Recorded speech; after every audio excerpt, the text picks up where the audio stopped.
So welcome back to episode 8 of the Eric Z podcast. I go by the name of Eric Zamora. I'm a realtor with Rennie and Associates Realty, and over at Rennie, we have our brokerage side as well as our pre-sale new development side. So we manage various developments throughout the Lower Mainland, the rest of BC, Alberta, and even United States. And today we have a couple other fellow Rennie realtors, colleagues, really good friends. So I'd like to welcome to the show Daniel Ahern, Ryan Ahern, also known as the Bro Hearns, right? Yeah, it's the Bro Hearns as well. Thanks, Eric. Appreciate you having us on the show, and nice to chat with everybody as well.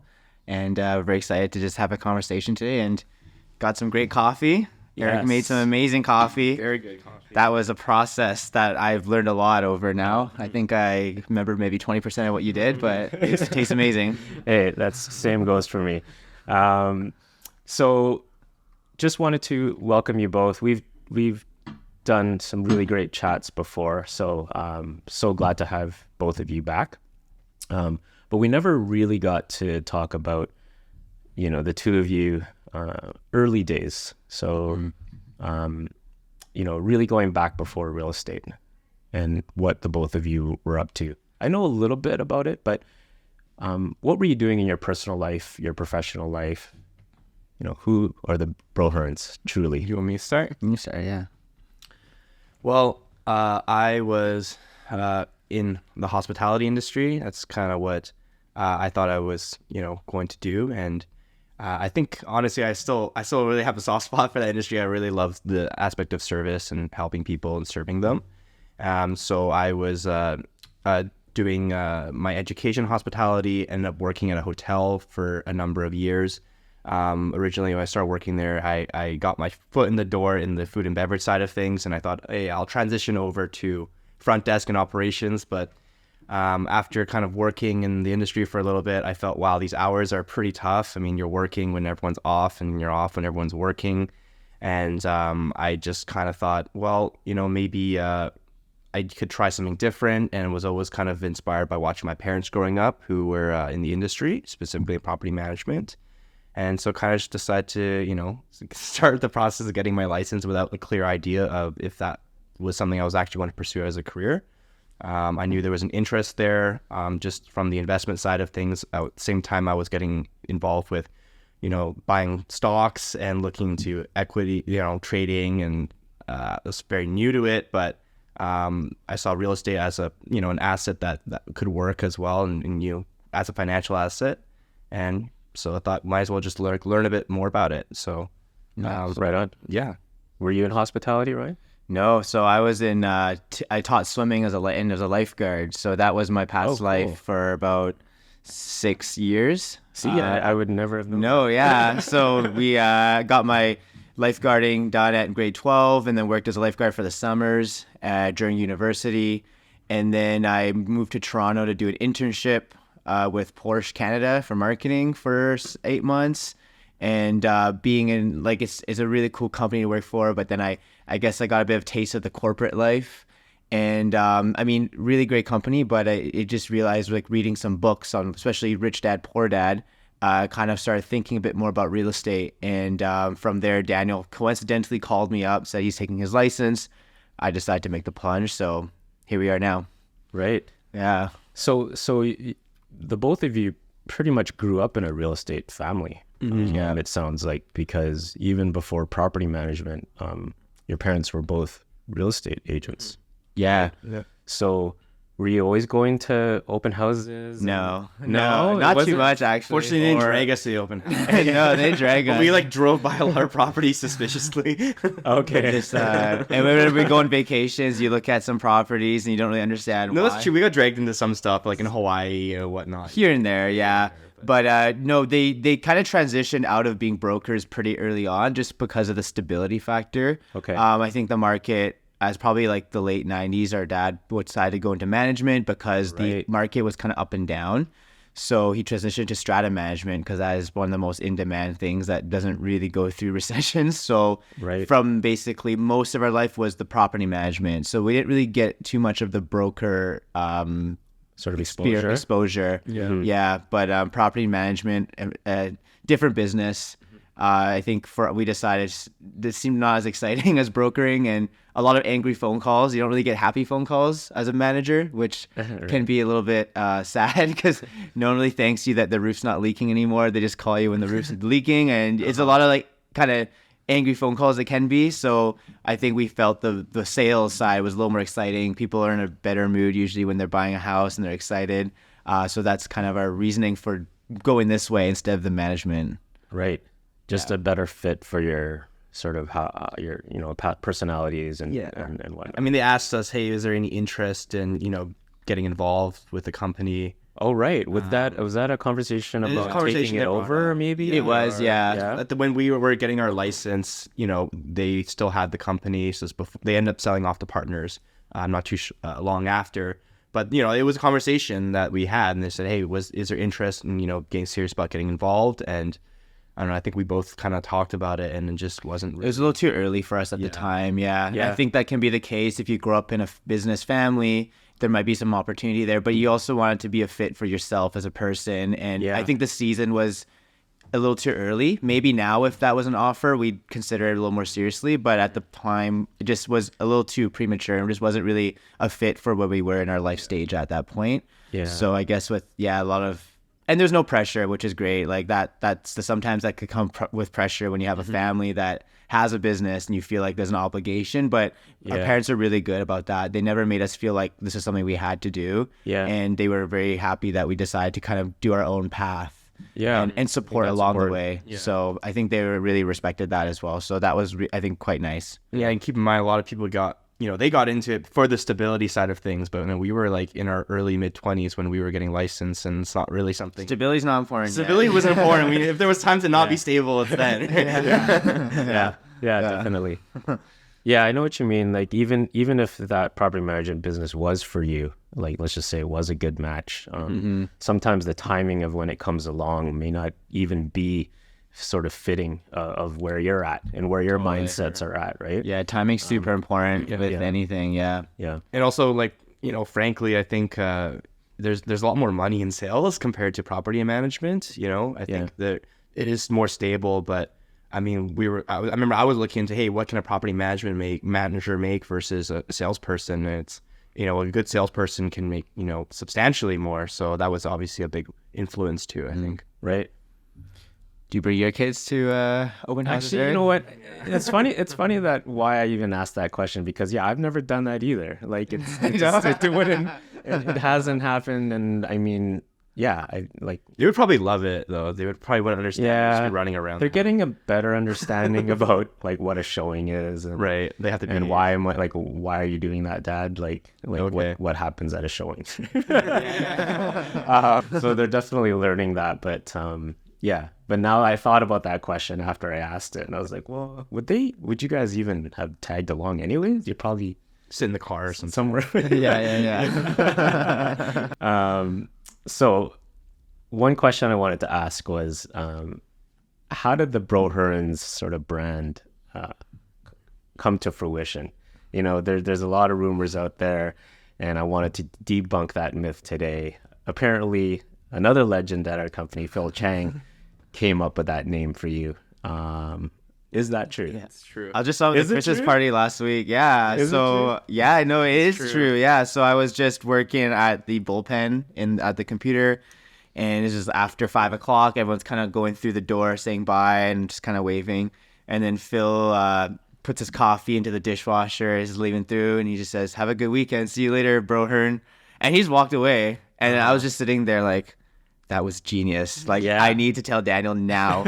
So I called him up before I forget. And Daniel's like, I love it. And that's the day I think a couple days later we started Instagram. And then, people seem I don't remember it being quite like that. Yeah, man. No, what do you remember? I remember him, he would say hi. We would be sitting together and he'd be like, my bro Hearns. And at first, I was a little bit. I don't think I remember accepting it right away, but until we like really thought about it, and I was like, actually, it's like pretty smart. Yeah. Well, I knew gold when I heard it the first time, fair so I was resistant. Yeah. It sounds like it hit you right away. You it were did. just Yeah, like, it hit me right away. Yeah. I was like, this is perfect. So Well, it's very clean. It's very direct. You've seen the movie The Social Network, right? yeah. So he's like, drop the. So I like how it's just Bro Hearns because it's Well, like, I remember. Well, originally when we created the Instagram, it was the O'Hearn brothers and stuff like that. And then we like went through a rebrand, and then we like just put everything to Bro Hearns to just have it consistent throughout. Yeah. And I think you were like talking like, oh, we should add like a real estate after or something because it's like, what is this? And then I was like, no. And then sometimes we get our clients like sweaters and stuff, and they and then it just became a thing where people are like, how come I didn't get a sweater? And then now we try to like get more sweaters. So we're like, oh, you have to buy a house first before you get a sweater. And it's kind of a funny thing that people like joke about, like, oh, I'm buying a condo just to get the sweater. Yeah. That's So it's very exclusive when you think about it. sure. And Name our another favorite- brand where you have to buy a house to get the shirt, right? Yeah. I like the exclusivity. Yeah. It's all about creating jealousy among your friends. Yeah. Okay. I see. All right. Like, do you have a broker? So I will. So I'm gonna have to hire you to get a Yeah. sweater. Yeah. I'll list your house Okay. if you want. Okay. I could do a free CMA. Okay. Right on. Okay. As long as you get the sweater. Yeah. But that's one thing we liked is just kind of having fun with it. And I think our friends have fun with it too. And then our like clients, people, it just like kind of keeping it more like lighthearted. And then, that's something that we've enjoyed. Like whenever we share that, marketing, like, I don't know what you call it, a name, people just usually have a nice little chuckle about it. Yeah. It can be disarming too when we meet client for the first time. Like I share that and they'll have a laugh, like, oh, cool. And then just kind of like, it's just like a nice kind of icebreaker usually too. Sure. So we've enjoyed kind of throwing that name out. It served us well. So Yeah, it's fitting. I remember when we first got started, when we were trying to develop our business plan, I guess, and Right. who are we? What do we do? Who is our target? What's our philosophy? Yes. And then we're both like, well, if we're gonna do this, we want it to be fun. So that became our, I guess, what do you want to call it? make real estate fun. Make real estate fun. No, but like Again? again. But making real estate fun, and that became our like slogan that we want to try and go back every time you get frustrated or things become a little bit more intense than maybe you'd like. You just got to come back to that and say, hey, we're here to try and make this as fun as we can, and that's what we try and embrace, and hopefully the Bro Hearns reflects that. No, I love the brand. It's great. So now you're here, very successful team at Rennie. How was your 2023? I ask that. I'm really interested in that question because if we look at real estate for the past couple of years, it's, needless to say, it's been confusing. It's been such a weird market. That word weird has been tossed around a lot. Mm-hmm. Be really interested to know how you would describe how this year went for you, and really dig deep into like, how all your transactions went and whatnot. Yeah, I mean, I honestly think this was probably the most efficient year because like everyone that wanted to buy or sell was quite serious, which was nice. Like, I think all our listings sold within only one listing went over 2 weeks, right? Like 1 week in Surrey. Oh yeah. So everything was very efficient, and like clients and friends, family that were looking to buy were pretty serious when they're looking to buy. It started off very busy for the first 6 months.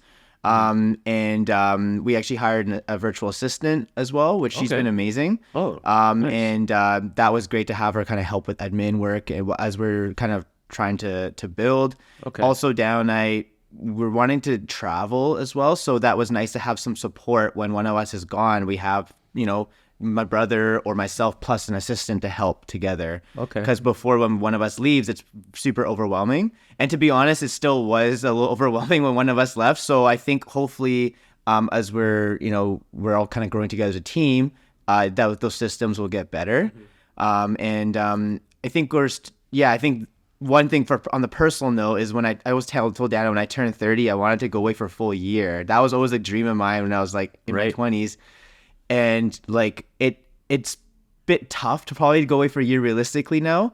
But what I've kind of thought instead with both of us is like, hey, if we can go away for 1 to 2 months a year for like, you know, a few years during this next few years season, that's basically like 6 months. Yeah. Right. And then each time you go away, you actually kind of learn something new when you come back. So it's almost better to do like break it up into 3-4 chunks than it is to go away for like one big chunk. And you kind of like, you know, when you've gone away for so long, you kind of get used to it. You kind of aren't really thinking about what you're learning anymore. You're kind of just so used to being away. Yeah. Where if you go away in smaller chunks, you really can come back, process what you've learned before you go away again. Sure. So this season has been about like, I think, efficiency for us. Like how can we serve our clients, but still have that time and flexibility to go away before like family comes into the picture, before it gets a little tougher for that, but still have a business we're trying to grow. So that's kind of the season for us. It's like, I wouldn't say growth is like the number one factor right now. It's more like serving our clients well, and having good systems and still be able to fulfill kind of the personal dreams and goals.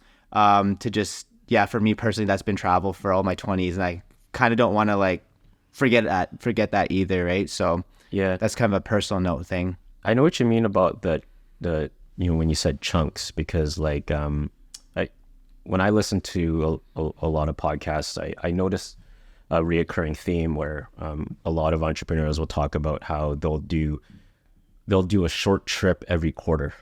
Yeah.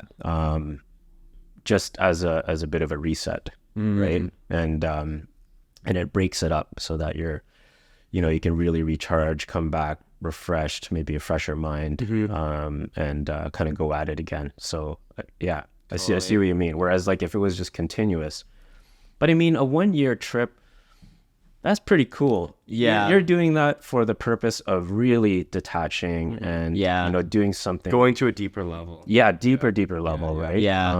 So maybe that's still in the cards for you. I don't know. Could still be in the cards. And I think that's the big thing about entrepreneurship is when you're able to create your own schedule and flexibility. Yeah. That's, I think, a big draw. Where if you're working a corporate job, to be honest, like good luck taking 1 month off, even a month, unless you quit your job and you want to travel. Where like entrepreneurship, I think our goal is to, you know, build a business and have that flexibility to have the lifestyle you want, a kind of a lifestyle design where you design the life you want and then design your career and everything around that. Where I think like what we do is lends itself a bit better to that than the typical 9 to 5, right? Yeah. Sorry, I realized I was talking a lot, so I gotta kind of okay. Over to Daniel. Over to Daniel. Where were we?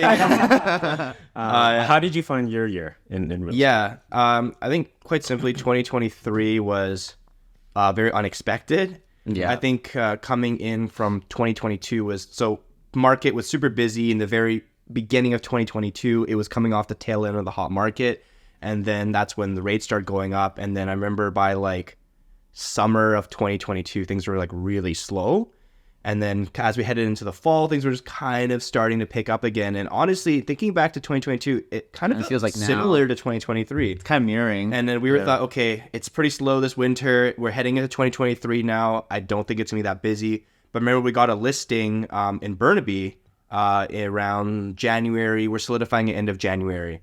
And we priced it pretty good. But I did not expect the reception we had. The open house was literally shoulder to shoulder. Like we're talking about probably 100 people in the house almost at the same time. Close to 100 between people outside and walking around. And where was this? Metrotown. It was a detached. Detached at high 1.7s was the list price. And how long ago was this? January, end of January. Oh. And that was kind of like the moment like, okay, wow. We're in for a ride for the first next few months here. And the reason for that was because when they held the rates, that signaled to all the buyers that, you know, didn't transact at the end of 2022, okay, it's go time. Yeah. And then we had that basically surge in the market from January, February, March, April, May. And I think around June is right when things started to change. I know that's when I left for my 1 month trip. And Ryan June was still busy. July, for us, when it slowed down. Market still had legs. I think by July, August, September, October, November. I've talked to some agents and they've had a fairly busy second half of the year. But for our business, like the vast bulk of our transactions all occurred by June. I remember I came back and like Ryan had sold everything, and then I was like kind of like I was ready to start working because I came back all refreshed and there was like not a ton for me to do. Kind of had to like restart from okay, well, who are our leads right now? Like, what are we doing? What listings we have coming up? But there's nothing for me to like jump into because everything was done. Right. No big deal. Yeah. So yeah, overall though, it was not a slow year, but I will say the second half of our year has been a lot slower than typical. Yeah. Yeah. What did you find, Eric? I totally agree with what you're saying about I remember that pocket in June. For some reason, it was like a little bit of heightened activity, right? I can't remember what week it was, but I think the overall theme I found for this year was that things were just changing so frequently.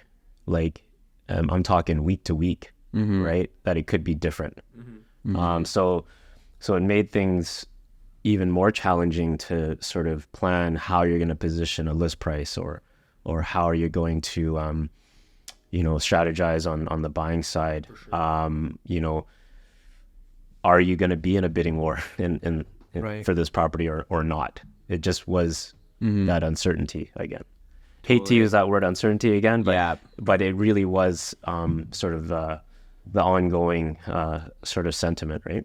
Yeah, I feel like for the last like 2 years, it's been a bit like that. Yeah. But yeah, so it's interesting to see what will happen next year. I think at this pace, like Daniel said, there's a lot of mirrors. Like you look at what happened in the last year, how it slowed down, and then January, February, it just picked up.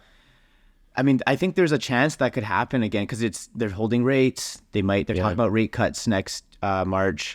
So we might see a lot of activity. Do I think pricing is going to be up 30%? Probably not. But do we think that our price is going to plunge? Probably not either. So. Yeah, no, it will be nice.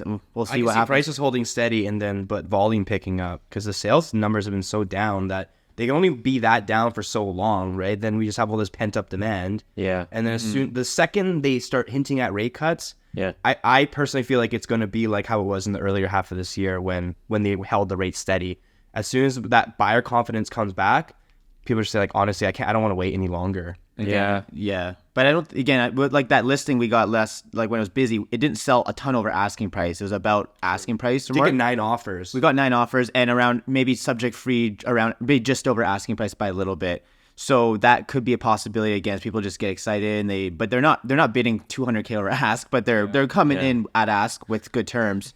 So, I think that's a potential reality, but unemployment rate will be the big one that I'm personally watching right now. Yeah. But even then, I was thinking about it quite a bit. Like we're at 5.6% unemployment right now. If you're to go to like 7 to 8, or say you go up 2% unemployment, which is a big increase. I did 2% of 40 million Canadians. That's like, is that around? I'm probably not an economist, but that's like I think it was 800,000. 2% of 40 million, I think 800,000.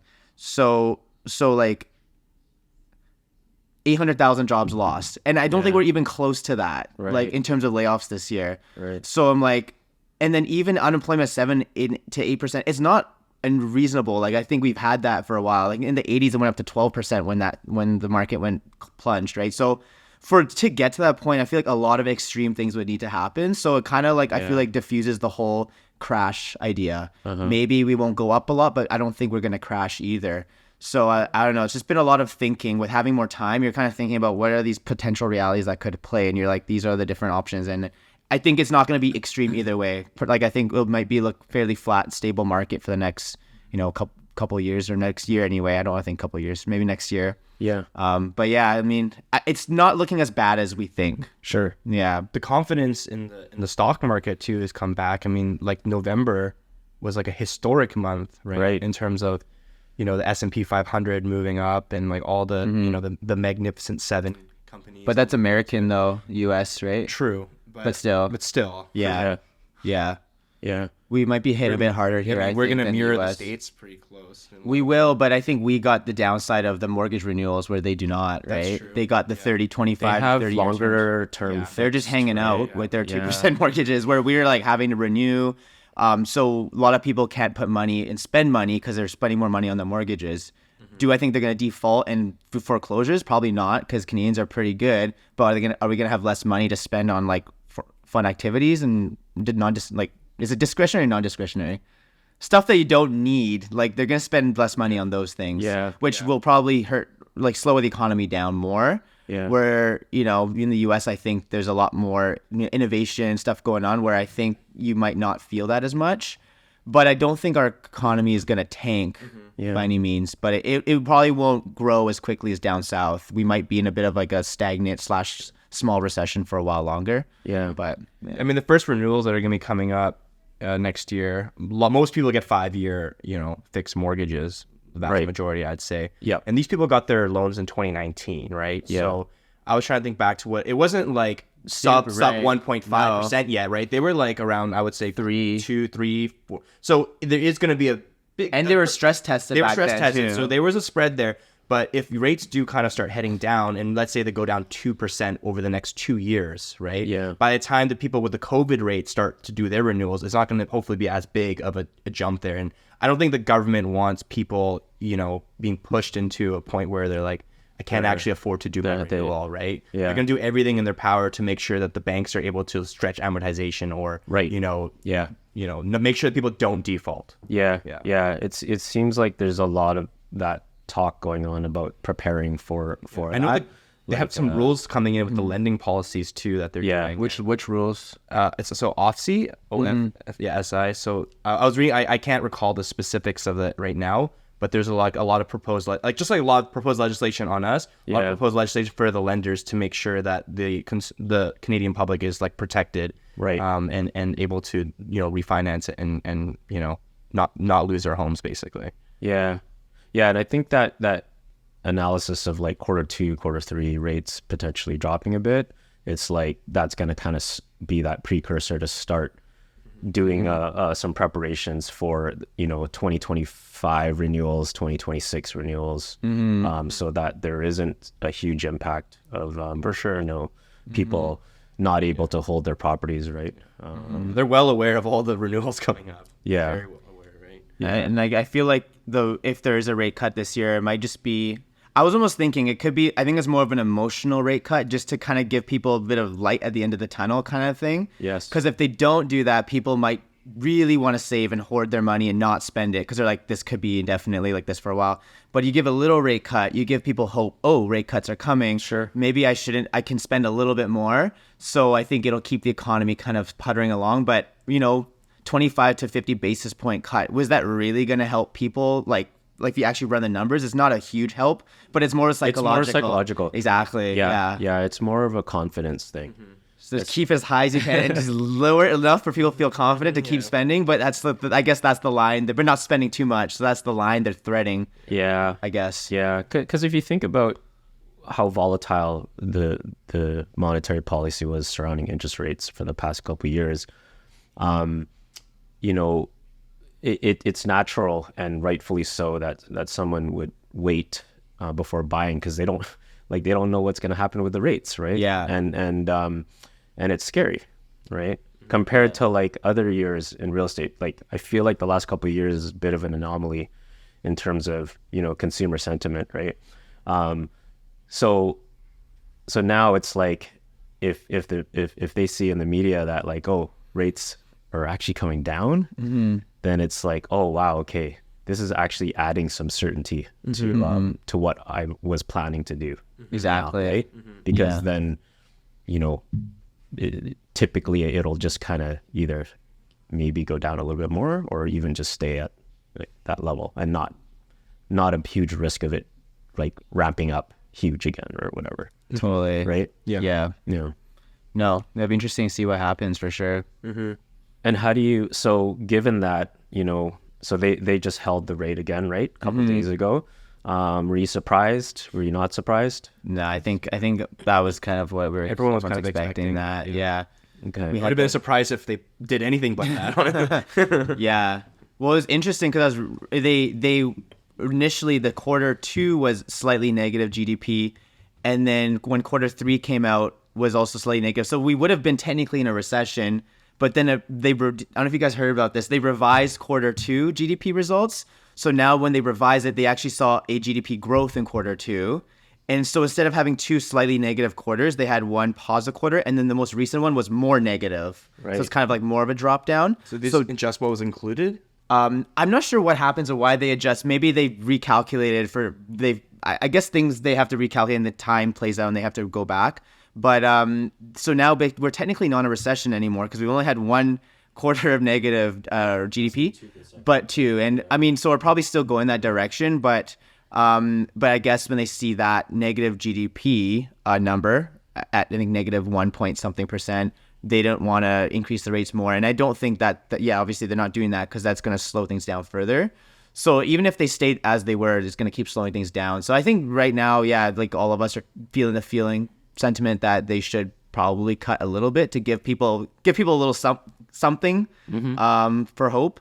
I mean, I think that was kind of the right call on their move, and just kind of keep rates where they are until things show a little bit more of a sign of weakness, then bring them down a little bit.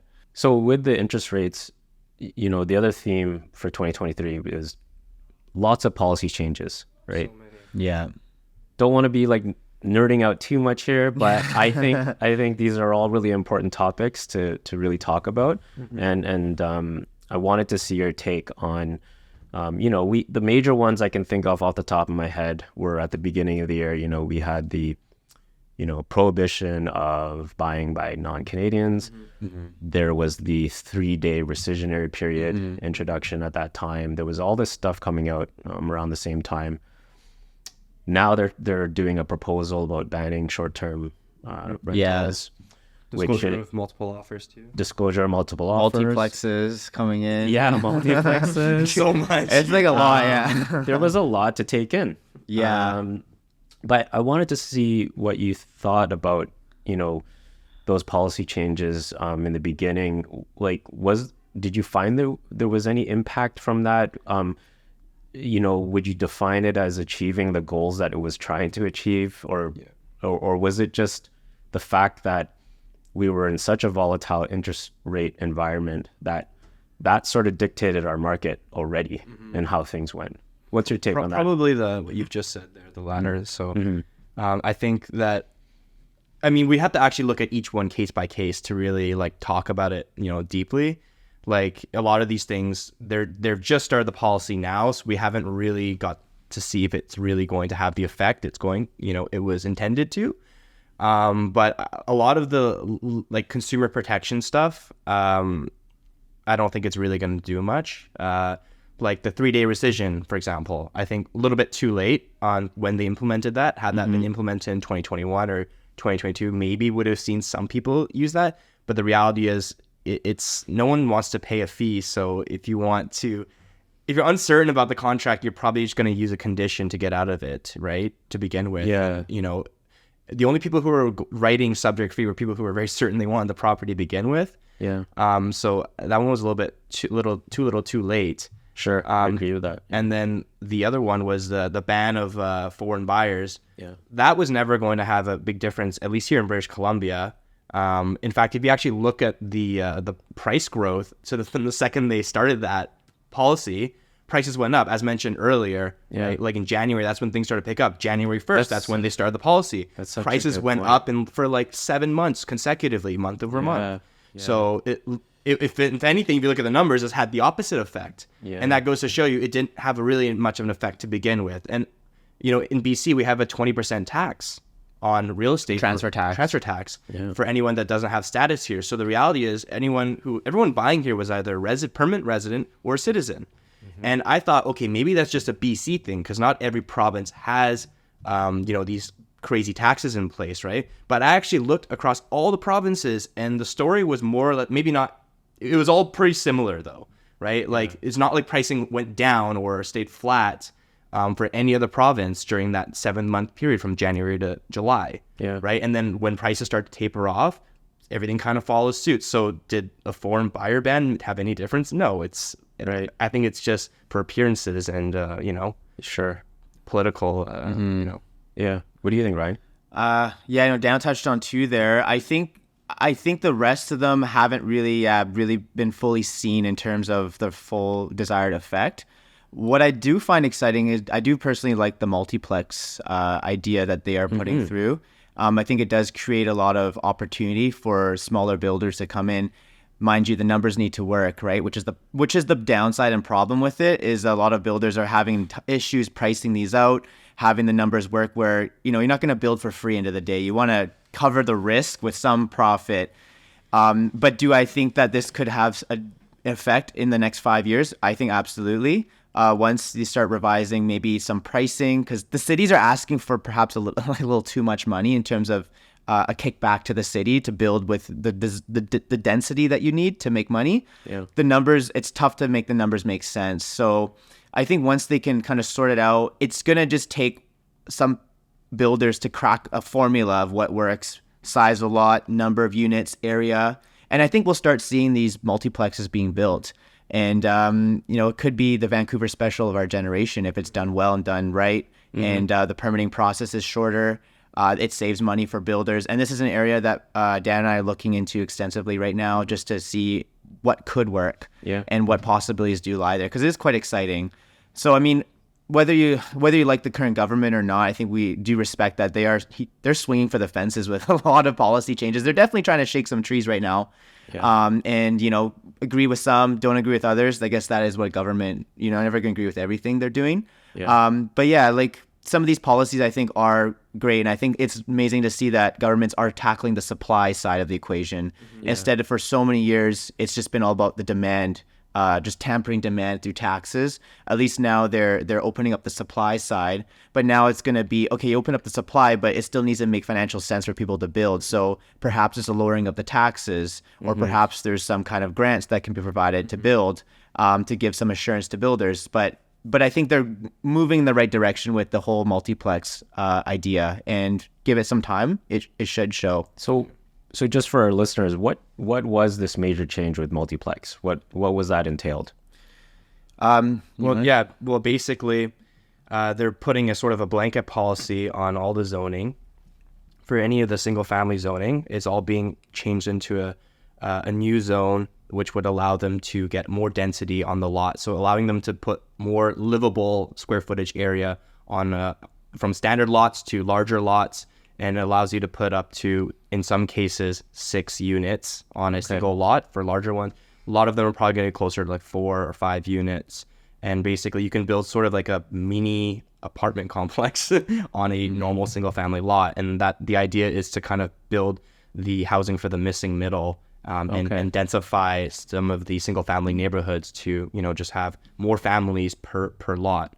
Okay. Yeah. And how would these sort of structures look? Is it gonna be like look like a duplex with top and bottom each side, and then a coach house split in half? Is that kind of the six? There's several different layouts you can do. So say I think it's if it's a standard 30-foot lot, it's 4 units maximum.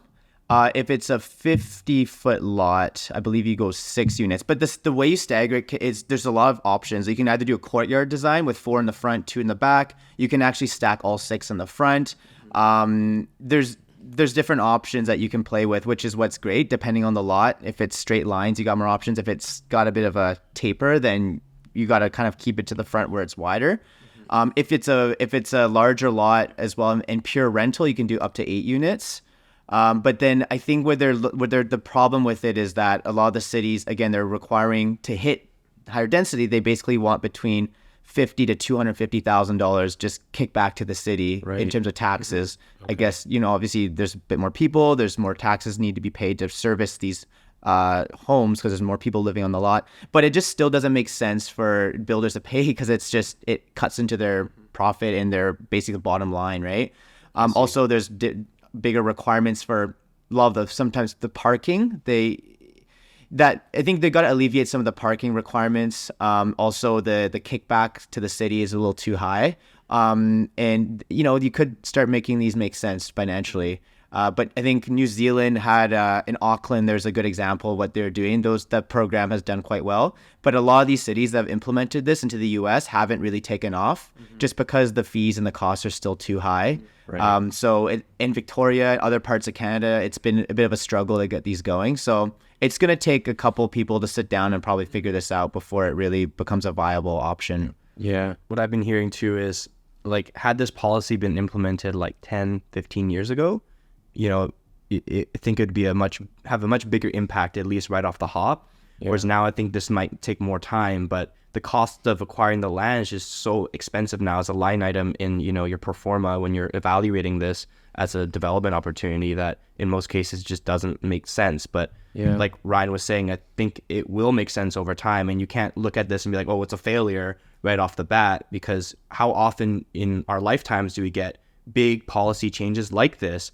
And who's to say that this doesn't work in 5, 10, 15, 20, 30 years from now, right? I mean, we're talking with one of our clients the other day, and this is sort of like just the natural evolution of what's next, right? Originally, when, let's say this neighborhood came together, there was probably one guy with a house who had all this land, and then somebody came in, 40, 50 years ago and like, well, no, we're going to subdivide it into like lots. And then he's probably thinking, well, who would want to live next to, somebody else? You could see their house, you could physically see their house. I wouldn't want that, right? Whereas now we're like, okay, what's the next logical step of that is you get those lots, and then now you're adding 4 units on each one of these, right? And of course, it's not as nice to not have as much like space and privacy, but if everyone wants to live here and we only have so much land, this is the reality we're looking at, right? And look at Hong Kong, for example. They look at our condos here, 500 square feet for one bedroom, like, wow, that's like a luxurious size. They would have a condo half of that size.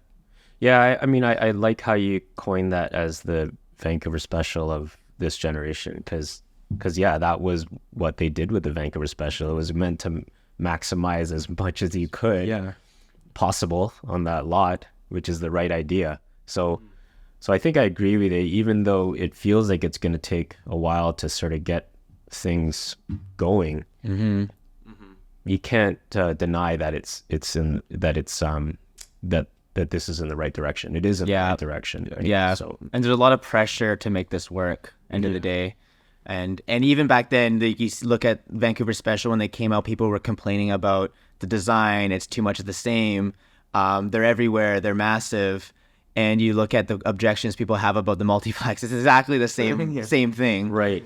And give it 20 years, people probably look at it and go, oh, it just looks like a regular. Part of the identity. It's part of the identity, right? And I think any change people are resistant to, but it is kind of necessary if we want to continue to have more people moving here, and also preserve a smaller footprint as well, and kind of kind of keep the city more condensed versus just sprawling out, which we don't even have that as an option here. So I think it's still a good thing long term.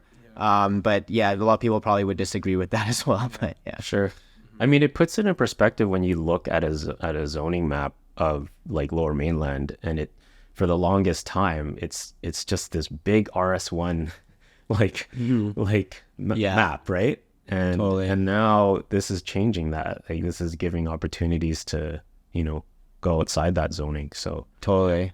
Yeah. We actually met with someone who designs like lane homes and designs different kind of and he's a Bryn from Lane Fab, and he's working on all the designs here. And honestly, I was looking at his concepts, and they're not bad looking. If any, I think they're actually more interesting in a lot of cases than a lot of single family houses. And because each lot is unique, you do tailor the design based on the lot as well. So in a lot of cases, I don't think it's going to be ugly. People, I guess, are envisioning like a little condo building next to their single family house, and it's not what it looks like at all from the street. From the front, it looks like a house. There'll be front and back duplexes, and then a lane house with parking underneath the lane house, kind of, for example. Right. So from the street, you wouldn't really know it's a multi-unit.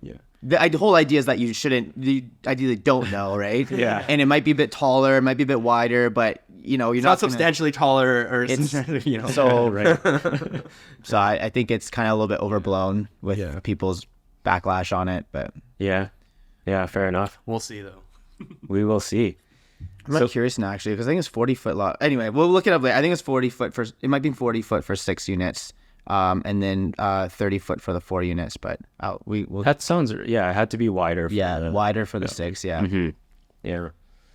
So so now we're in December, we're wrapping it up. It's nice timing to do this talk with you, because how do you see 2024 going?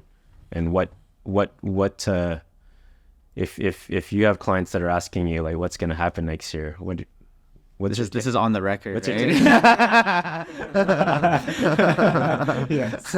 Yeah, we'll check back on Play this. back I got a year receipts from now. on this one. Yeah. Man, I feel like I get No these pressure. wrong. Mine starts pressure. first. No pressure. I'm cautiously optimistic next year. Okay. I think How do you explain that? I think the way I explain it is I feel like things are not going to be as bad as people think it will be. So in that sense, I'm optimistic.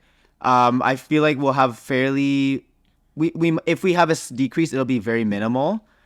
There's a chance we might even see a slight increase in pricing as well, but I don't think it's gonna. I think we're thinking like single digits either direction. But like it's not gonna be double digits down or up. I think it'll be between 3 to 5%. If anything, probably fairly flat is what I'm thinking. I think prices are gonna be buoyed by immigration coming in here. I think people are gonna not want to sell and take a loss unless they absolutely have to. So they're gonna hold their properties. The only kicker would be if unemployment goes up a fair amount and people are forced to sell and take a price loss. Otherwise, but for the reasons I mentioned with the two, like, are we gonna have 800,000 layoffs? I just don't really see that happening. So I think people are gonna really hold their homes. The pricing will stay flat. But we're going to see recession in the sense of less spending. So they'll cut the rate slightly to keep people kind of spending. But it's probably not going to cut the rates enough for people to like go crazy. Yeah. So I think they're just going to keep it fairly flat this year is my guess. But we'll see more activity than the past year though. Yeah, I think it's safe to say that the spending is going to decrease a bit, because it felt like this year was the big year for spending, right? And in terms of consumerism. Yeah. Now it's like, I spent quite a bit now. So it's like, Yeah. Just like chill out a little bit. Yeah. What do you think, Daniel? I would overall agree with Ryan. Cautiously optimistic. I think that buyers are kind of waiting around for something. Right? There's a lot of uncertainty and lack of urgency right now.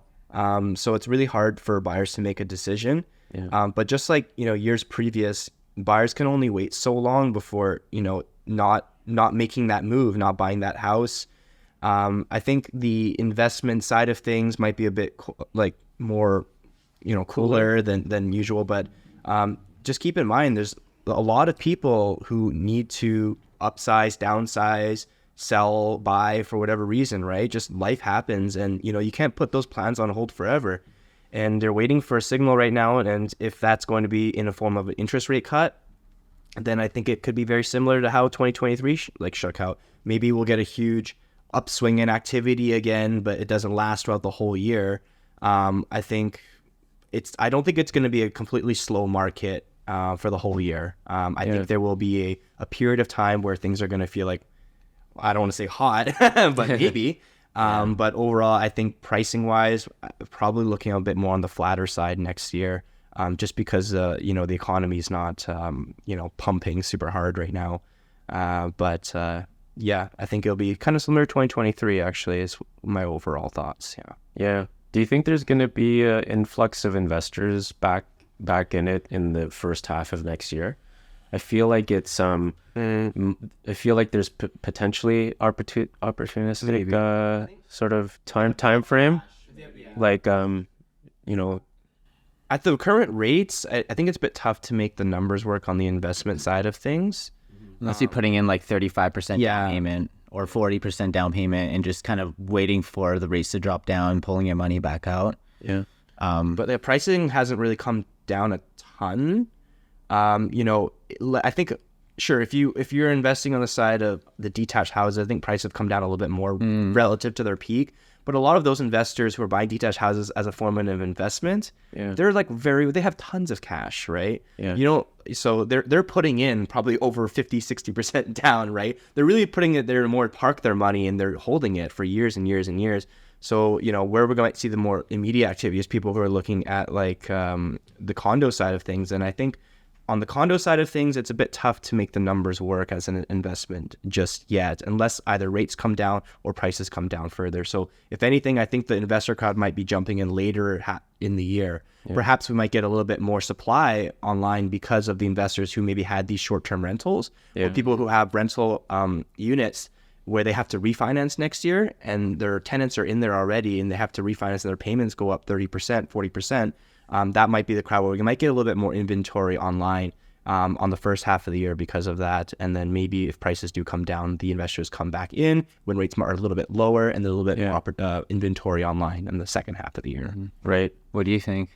Well, yeah, the angle I was wondering about what spurred the question was that because we've been so sort of our actions have been really dictated by interest rates, that maybe you might have investors trying to look ahead of a rate drop. Yeah, trying to jump the gun and try to get in first. And then because then if confidence gets restored in a major way, then would that be cumbersome at that point because of potential competition from other buyers and whatnot. I don't know. That's what I was. Yeah, food for thought, I guess. Investors usually get in first, and it's usually the first-time buyers that have to wait until the rates come down far enough, and by the time that's the point, the market's already hot. So then first-time buyers the one that really is losing into the day here, because they're gonna have to. Yeah, they can't jump the gun. They don't have the cash position to go in and do that. But I think you're right. I think could see some investors doing that. And I think in this market, value add is a good one if you can find something under market to fix it up. A flat market or fairly stable market, that's a totally good market to work in. So you almost rather, it would be nice to have a flat market and have this roller coaster of a ride. So I think 2024 will be a bit of a shift and a bit more of a kind of steady, slower, stable. I think there's stability. It's going to be the property management of it's not going to be the roller coaster of the last 3 years. I think this will be the year for stability. That's what I'm going to jump on that record now. Oh. Yeah. Okay. He said it. All right. If I'm right, we'll play back in a year. If I'm wrong, this never existed. I think kind of one last note is you're asking, well, what are you saying to your clients right now? The clients that we have that are more cash, we have a couple of buyers right now that are in a pretty good cash position. Okay. And I guess they're sort of like just waiting on the opportune time. And my advice to them, and as well as anyone else who might be listening, is if you're in a good cash position, you want to try and be making your move now while it's quiet, while people are waiting for the rates to drop. While a lot of people can't make that move, this is when you can negotiate the hardest. Because when the market starts to pick up, it picks up very quickly. It always picks up faster than it slows down. Sure. Right. So you want to, if you want to try and time things and beat the rate drop and beat the crowd, as long as you're buying in your long term in nature, you're at least you have selection right now. You're able to do conditions and spend some time and look at a few options. By the time things get rolling, you're gonna just be along for the ride at that point. You're not really in the driver's seat anymore. Yeah, and it's not even just selection. It's like you can come back to see your property 2 or 3 times. Yeah. And it's still you can sleep on it. sleep in the house for a night. Take it for a test drive. Live in the property for a week. We should start that test drives for condos. Okay. All right. Test live. Like spend the night, have dinner here. Yeah, exactly. Bring the family. Yeah, that's amazing. Well, for the two of you, where do you see the Broherns for the next, near future here? What's the big plans for your group? I think the first most immediate thing that we want to do is continue to just optimize, streamline, and simplify our process. And, like Ryan said, time away is important for us too. And so being able to structure our time away to give each other the personal time we need while also continue to serve our clients at the level we want to and that they expect from us is probably our first most immediate thing. But bigger picture wise, I know we both have an interest in, Ryan's mentioned the multiplex stuff, but this also ties into how can we get more involved in the development side of things and, advising clients, but also potentially being involved ourselves. But I know that development, especially for Ryan's, been a really big interest to try and break into in some capacity. Yeah. So the new construction side of things, like just Awesome. being with Rennie too, you get to work with a lot of new product. And then, but also perhaps going a bit more upstream with that, learning the kind of how to run numbers, acquisitions. And again, I think the duplex, multiplex is a great entry point for someone like us because it's not overly complicated, but you're in that space, you're learning. And I think being on the younger side of, in the real estate industry, we have time to learn and we have the willingness to learn where maybe if you've been a realtor for 30 years, you don't really care. But so this could be an opportunity for us to become like experts at something, which is relatively new still. Yeah. And I think that's kind of where we're looking to focus more on and the pre-sale stuff too, as Rennie's very ingrained with that whole process and opportunity and market segment. So we'll continue to work with that too as Just well. like finding pre-sale projects we really like and, and just be like, hey, this is one we like and this is why we like it. And are you interested in just kind of pushing particular products? And, Right. Yeah. Awesome. How about you, Eric? Um, Well, you and Shelly. yeah, I mean, we definitely are really focused on growing our team and just really really growing as individuals, and doing my podcast. Yeah. This is all, extremely important to me, and like I said, it's all from the heart, and it's something that I really want to sort of keep expanding and speaking to lovely guests like yourselves, right? I have so much respect for you both. I think you hit the nail on the head earlier that you both are always learning. You're always trying to push and go to higher levels, and so just wanted to say congrats on all your success so far. The Bro Hearns brand, amazing. Watch out for our test drive of a condo collab coming soon. Awesome. Thanks for being here. Thanks for having us, Eric. And you. we appreciate you having us on the show and look forward to continued growth together into the future. Right on.